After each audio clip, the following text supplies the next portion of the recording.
Wondered why a stream of water doesn't just bounce off a spoon but instead warps itself around the curve?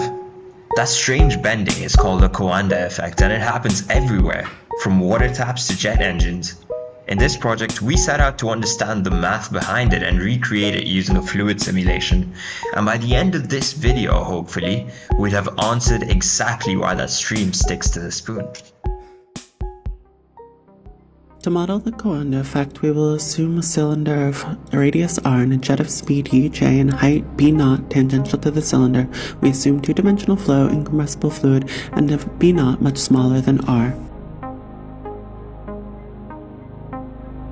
Given our assumptions, the equation of continuity takes the form shown here. Additionally, for a pressure-driven model, the equations for tangential and radial momentums take the following forms. The shear stress equation in the radial direction is expressed as a function of fluid viscosity and the derivative of tangential velocity with respect to radial displacement. A similar approximation may be made for additional viscosity due to turbulence.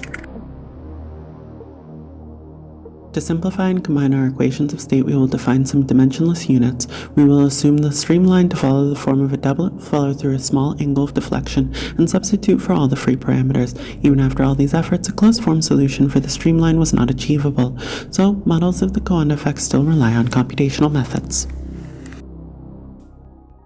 Understanding the mathematical basis of the Coanda effect, we proceeded to build a 2D model in ANSYS Fluent to accurately reproduce this phenomenon. Firstly, we created a straight inlet channel connected to a curved wall, since the math showed that curvature is the key parameter controlling flow attachment. After generating this geometry, we applied a carefully refined mesh along the inlet and especially the curved surface to capture boundary layer behavior. Then, we defined the boundaries as a velocity inlet, a pressure outlet, and no-slip walls, and selected the K-omega SST turbulence model because the equations we studied showed that it handles separation and wall-bounded flow more accurately than simpler models. Then, we initialized the solution, ran the solver until residuals dropped by several orders of magnitude, and visualized the flow using contours and path lines.